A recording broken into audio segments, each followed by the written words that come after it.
Hi guys, ఎలా ఉన్నారు? మరో ఇంట్రెస్టింగ్ వీడియోతో మళ్ళీ మీ ముందుకు వచ్చాను. ఈ వీడియో చివరి వరకు చూసి నచ్చితే ఒక లైక్ వేసుకోండి. ఓకే, ఇక వీడియో స్టార్ట్ చేద్దాం. ఎంత పెద్ద చెట్టెక్కినా ముడ్డి నేలనే చూస్తుంది అంటున్నారు మన ట్రేడ్ పండితులు. పవర్ బాబు ఈర సైనికుల మీద పగబట్టాడు. వారానికో సినిమాతో దాడికి దిగుతూనే ఉన్నాడు. మొన్న హరోంహరా రైస్ మిల్లుకి జిజియా పన్ను, నిన్న గ్యారేజీ సినిమాకి పీకే ట్యాక్స్ కట్టలేక దారిద్ర్య రేఖకి 10 కిలోమీటర్ దిగువకి జారిపోయారు ఈర సైనికులు. మళ్ళీ అంతలోనే ఇంకో కళాఖండంతో రెడీ అయిపోయాడు బాబు. హరోంహరా రైస్ మిల్లు దెబ్బకి నిర్మాతలు, బయ్యర్లు, డిస్ట్రిబ్యూటర్లు, ఆడియన్స్ అందరూ అతలాకుతలమైపోయారు. ఆ సునామీని మర్చిపోకముందే క్యాబేజీ అంటూ వచ్చాడు. ఫుల్ హైప్తో రిలీజ్ అయి బ్లాక్ బస్టర్ టాక్ వచ్చింది. ఎంత పెరిగినా గొర్రెకి బెత్తెడు తోకి అన్నట్టు అంత హైప్తో రిలీజ్ అయి ఇండస్ట్రీ హిట్ టాక్ వచ్చినా కూడా 40 కోట్లు బొక్క పెట్టాడు సక్సెస్ఫుల్గా. ఈర సైనికులేమో 2 తెలుగు రాష్ట్రాలకి ఒక్కడే దేవుడు అంటుంటారు. ఈ దేవుడేమో 2 తెలుగు రాష్ట్రాల్లోనే బొక్క పెట్టాడు. రోడ్ సైడ్ డివైడింగ్లో సగం కొట్టేసిన ఇంటిలా అయిపోయింది. హిట్ అందామా అంటే 40 కోట్లు బొక్క పెట్టింది. ఫ్లాప్ అందామా అంటే బ్లాక్ బస్టర్ టాక్ వచ్చింది. ఏరు ఎంత పారినా కుక్కకి గతుకు నీళ్ళే అన్నట్టు అయిపోయింది పరిస్థితి. ఇప్పుడు హరీష్ శంకరయ్య దర్శకత్వంలో సగం ఆయన, సగం పవర్ బాబు నటించిన ఉస్తాద్ భరత్ సింగ్ సినిమాతో వచ్చాడు. ఇది వస్తుందన్న విషయం ఒక 10-20 మందికి మాత్రమే తెలుసు. అది కూడా దురంధర్ వల్ల.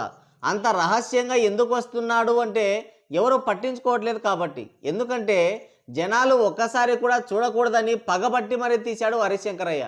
పౌడర్ బాబు ఈర సైనికుల్ని రోడ్డు మీదకి లాగుతుంటే హరీష్ శంకరయ్య మాత్రం రివర్స్లో పవర్ బాబుని రోడ్డు మీదకి లాగే వరకు నిద్రపోయేలా లేడు. ప్రపంచమంతా ఎక్కడికో వెళ్తుంటే ఈయన మాత్రం ఇంకా అంత్యాక్షరి దగ్గరే ఆగిపోయాడు. మాట్లాడితే గబ్బర్ సింగ్ అంటాడు, అంత్యాక్షరి అంటాడు. రీమేక్ అంటే మాత్రం ఒప్పుకోడు.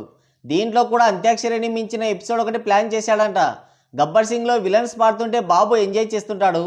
కానీ దీంట్లో బాబు ఆడి పాడుతుంటే విలన్స్ ఎంజాయ్ చేస్తారంట. ఇది ఆల్రెడీ సర్దుకో గబ్బర్ సింగ్ సినిమాలో చూసి తరించాం కదా. మళ్ళీ అదే తీస్తున్నాడంటే జనాల్ని చంపడానికి కాకుంటే ఇంకేంటి? అంటే సర్దుకో గబ్బర్ సింగ్ సినిమానే తిప్పి తీశాడన్నమాట. ఈ మాత్రం హింట్ ఇస్తే చాలు దురంధర్ సినిమాకి టికెట్స్ బుక్ చేసుకోవడానికి. ఇది తమిళ విజయంగుల మేరీ సినిమాకి రీమేక్. దానికి కొంచెం మార్పులు చేర్పులు చేసి మొత్తం చెడదెంగి తీసి మన మీదకి వదిలేయబోతున్నాడు. 9000 mm రాడ్ సిద్ధం చేశాడన్నమాట. సినిమా ఏమవుతుందా అని ఈర సైనికులు కంగారు పడుతుంటే హరీష్ శంకరయ్య ఇంటర్వ్యూల పేరుతో పౌడర్ బాబు గాలి మొత్తం తీసేస్తున్నాడు. భజన, ప్రతిదానికి భజన.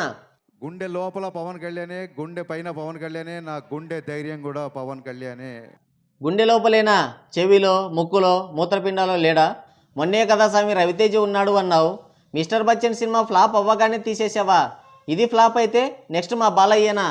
పొద్దున్నే బేవర్స్ గాళ్ళు ఎక్కువైపోయారు. మొత్తానికి ఒక వరస్ట్ అవుట్డేటెడ్ కమర్షియల్ మూవీ తీశాడు. బాహుబలి రికార్డులు లేపుతాం, దురంధర్ని పీకుతాం అంటున్నారు. కానీ గ్రౌండ్ లెవెల్లో చూస్తే అంత సీన్ లేదు. హైపే అండర్ గ్రౌండ్లో ఉంది. ఒకనాటి వేషానికి మీసాలు గొరిగించుకున్నట్లు అయింది. వీర సైనికుల ఆరాటం, కాప్స్ ప్రియుల పోరాటం తప్ప ఈ ఉస్తూస్ భగత్ సింగ్ సినిమాకి అంత సీన్ లేదు. నిర్మాతలు, బయ్యర్లు బాబుకి చిక్కారంటే బ్లాక్ హోల్కి లైట్ చిక్కినట్టే. వెనక్కి వచ్చేదే ఉండదు, నేరుగా అస్సామే. ఏ సినిమాకైనా బాబు ఏలెట్టి గెలకాల్సిందే. వచ్చి రాని కొరియోగ్రఫీ చేసి కొరివి పెట్టాల్సిందే. ఈ ట్రైలర్లో ఓ చోట క్యాబేజీ గెటప్ ఉంది చూసారా? అది చూసి చెప్పేయచ్చు హరీష్ అంగుళం నిద్రపోయేటప్పుడు స్క్రిప్టులో ఏలెట్టి గెలికి ఉంటాడని. సరే, మొత్తానికి బాబు తన దరిద్రాన్ని అంతా ఈర సైనికులను ఎత్తినేయడానికి రెడీ అయిపోయాడు. కాపురం చేసే కళ కాళ్ళ పారాని దగ్గరే తెలుస్తుంది. సినిమాకి హైప్ లేదు. సాంగ్స్ ఎప్పుడో అస్సాంలో ల్యాండ్ అయ్యాయి. ప్రీ రిలీజ్ ఈవెంట్ కూడా తుస్సుమంది. వచ్చిన ఆ ట్రైలర్ చూసి వీర సైనికులు కూడా దురంధర్కి టికెట్లు బుక్ చేసుకున్నారు. ఈ సినిమాకి కూడా బాబు ఒక్కో టికెట్కి 500 పెట్టాడు.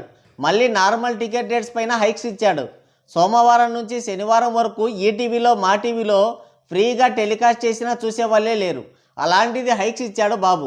డబ్బింగ్ సినిమా అయిన దురంధర్కి టికెట్ ముక్క మిగల్లేదు. కానీ బాబు సినిమాకి మొత్తం గ్రీన్ స్క్రీనే దర్శనమిస్తుంది.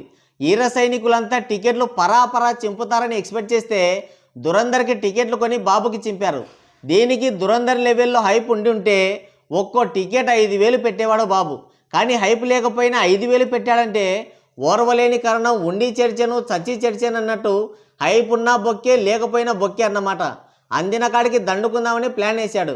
ఇక ఫేక్ పోస్టర్లు దింపక తప్పదు. అంటే ఆల్రెడీ కొట్టించే పెట్టి ఉంటారనుకోండి, అది వేరే విషయం. మొత్తానికి హరోంహరా రైస్ మిల్లు రికార్డులు అన్నీ కూడా డేంజర్లో పడ్డాయి. డే 1 రికార్డ్స్ లేస్తాయా, లేదంటే లాంగ్ రన్లో దానికంటే ఎక్కువ బొక్కే పెడతాడా అనేది చూడాలి. మరి మీరేమంటారో కింద కామెంట్ చేయండి.